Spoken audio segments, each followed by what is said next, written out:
Everybody knew that Puff took Tupac blueprint and changed Biggs and Bad Boy in. First of all, I feel like there is truth to everything that everyone is saying around.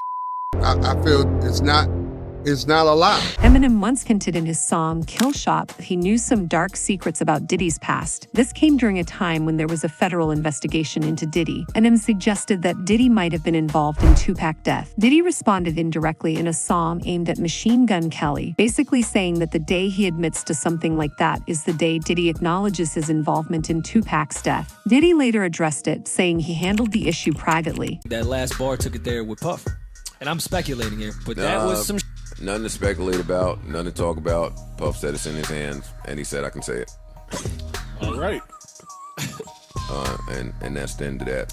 Have fun with that one. He said, there's nothing to say about it. It's in my hands. He wild. Period. Gene Deal has shared some interesting thoughts before, especially about his fascination with Tupac. He mentioned that everyone was aware of it. Everybody knew that Puff took Tupac blueprint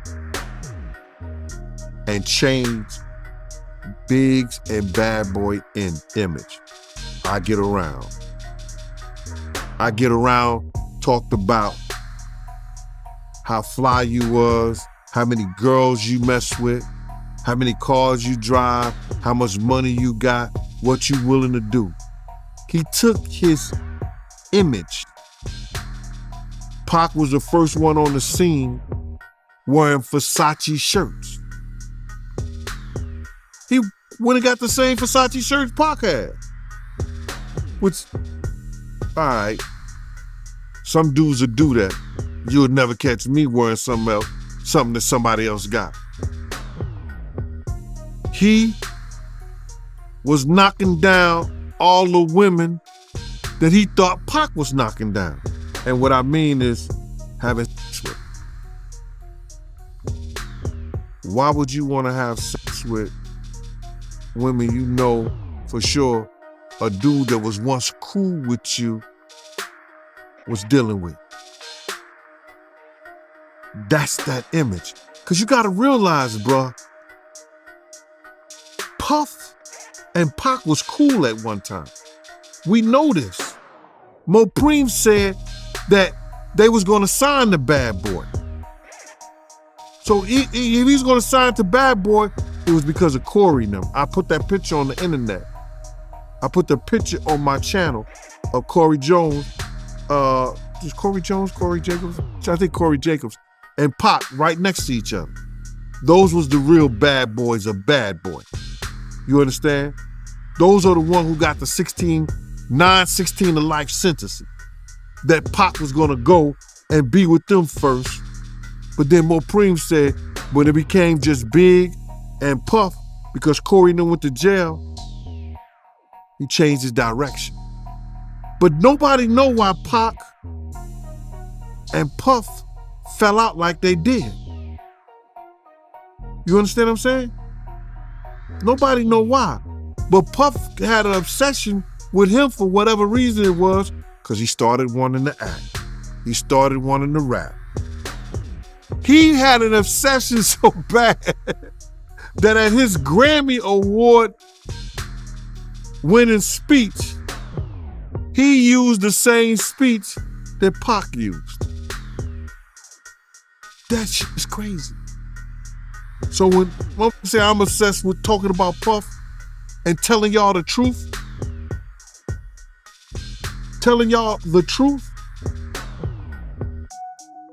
who's obsessed with who?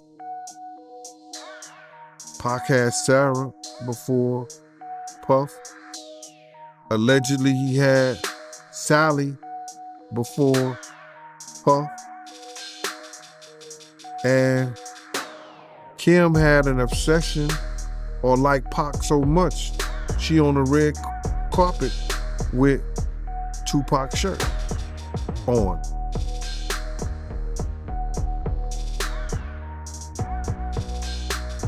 Who's obsessed with who?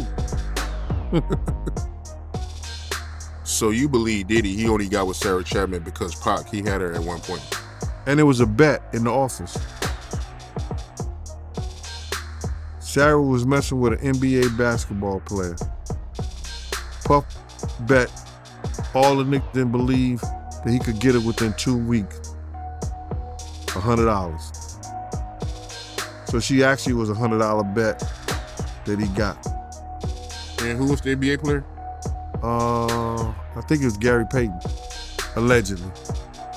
That's what he said. Somebody said, she messed with Gary Payton? I get it. I have it within 2 weeks. Me and him and Sarah went to this party in Chicago that he was hosting with the Streets Entertainment. And we went to this store called Cranberry and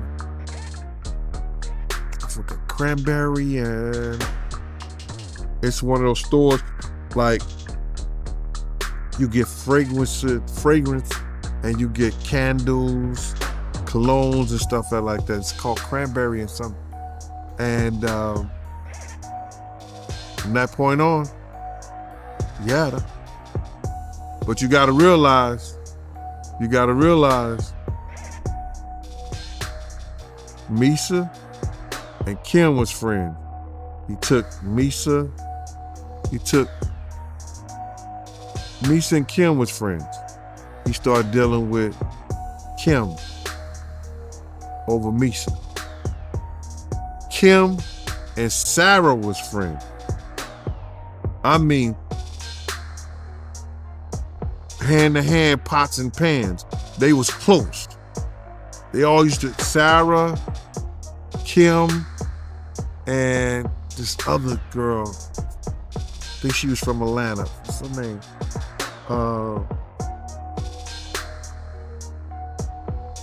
It missed me right now. But they all used to hang together. Just 4 months ago, one of Tupac's cousins mentioned in an interview that they believed Diddy was under investigation regarding Tupac's murder. I got a two-part question for you. How do you feel about Puffy, and do you feel like he should be investigated for Tupac murder? Yeah, so to answer to your first question, how I feel about Puffy, I'm gonna be very honest about my response. I have a lot of respect for what Puffy accomplished in his career. It's very difficult for a black man in America to accomplish the heights of success that he has accomplished. So I respect that. In a way, I respect his accomplishment, his climb up the ladder for what he was able to achieve. You know what I mean? You gotta look at that and you gotta say to yourself, wow, that's admirable to come from nothing and be able to achieve what you achieved as a black man in this country. I know how hard that is, so I respect that. Now, to answer your question about that, first of all, I feel like there is truth to everything that everyone is saying around Puff. I feel it's not a lie. I feel that there's some truth to it because remember, I was around Pac during that time. You know what I'm saying? And I seen how things was transpiring. So I believe that there's some truth to it. That yes, in fact, Puffy was intimidated by Pac. He felt like Pac was someone he was threatened by. Because look, dude, if you know Pac, if you someone like a Puff, you would be threatened by him because every time you see Pac, he got a gun, like he got 2 or 3 guns, and he's like blatant. Pac is a dope dude. Don't get me wrong. He's not a bully or nothing like that. He's a funny guy. He's a nice guy, generous guy, peace-loving guy. But he wasn't having it. He just wasn't having it. So I can see why Puff might have felt threatened by Pac. I can see it. So if it's true that what everyone is saying, Keefy D, everyone coming on these podcasts, the storyline about Puff paying whoever to do whatever, with Pac. If all that is true, like I said, he needs to be held accountable for. He needs to be held accountable. It has to be accountability from him for his involvement in getting my cousin killed. I try to keep my personality out of it because, like I said, I'm not in that space anymore where I wish I wish harm on someone else. I just don't feel like that anymore. But I do feel that he has to be held accountable if it's true. And I think there's a lot of truth to what has been said. So I think the problem with what's going on with the Vegas PD, why they're stuck in that part of the investigation, is because they can't, I think it's money, but also it's because they can't find a corroborator with Keefe D's story. If they can find someone close to Puff that can say, yes, everything Keefe D just said is true, then they have a corroborating witness. True. If they don't have anybody that can corroborate Keefe D's statements as it applies to Puff, then they really not going to have Puff lawyers. Puff is wealthy. He will have lawyers that is tear that up, those accusations up, because there's no corroborating evidence. Yeah, that makes sense. That makes a lot of sense. Right. The only reason why they didn't arrest Puff yet is because they don't have corroboration. Now, on the other hand, this is just a guess, my opinion. I think that Puff is being investigated.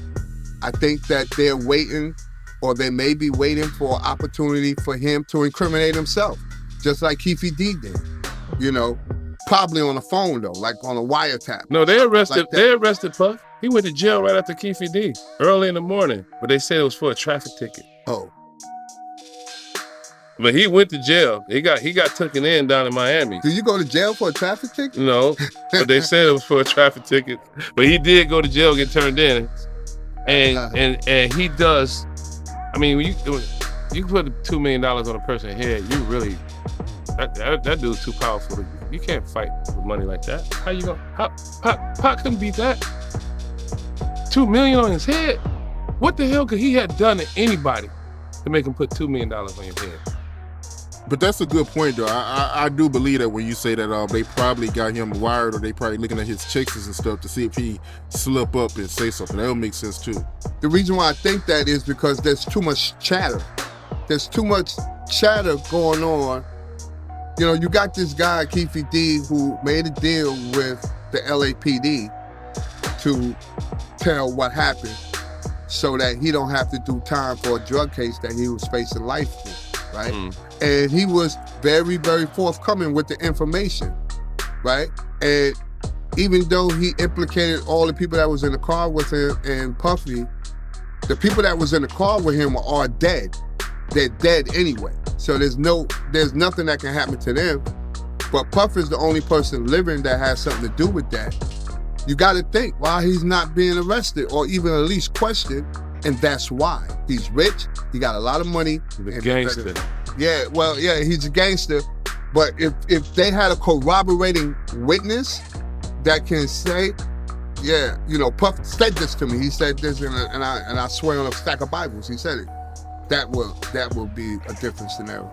Retired FBI agent Phil Carson, who once worked on Tupac's case, suggests that recent federal raids on Diddy homes might be linked to the arrest of a mobster involved in Tupac's murder. Carson believes that the information for the search warrants on Combs' properties may have come from Dwayne Keith Davis, a person charged last year in connection with Tupac's murder. Davis' possible life sentence could pressure him to reveal more about Combs. Davis had previously told officers in 2008 that Combs offered him money to kill Death Row Records CEO Suge Knight, which echoes past incidents in the music industry. Aaron Dyer, the lawyer for the founder of Bad Boy Records, has called the investigation into Diddy a witch hunt. Last year, Diddy faced claims of sexual abuse. An unnamed woman sued him, alleging that he and two friends her when she was 17 after giving her drugs and alcohol. The woman, known as Jane Doe, claimed that Diddy flew her to his New York studio in 2003, where she was given drugs and alcohol. She supported her allegations with a photo showing herself sitting on Diddy's lap at his Manhattan studio.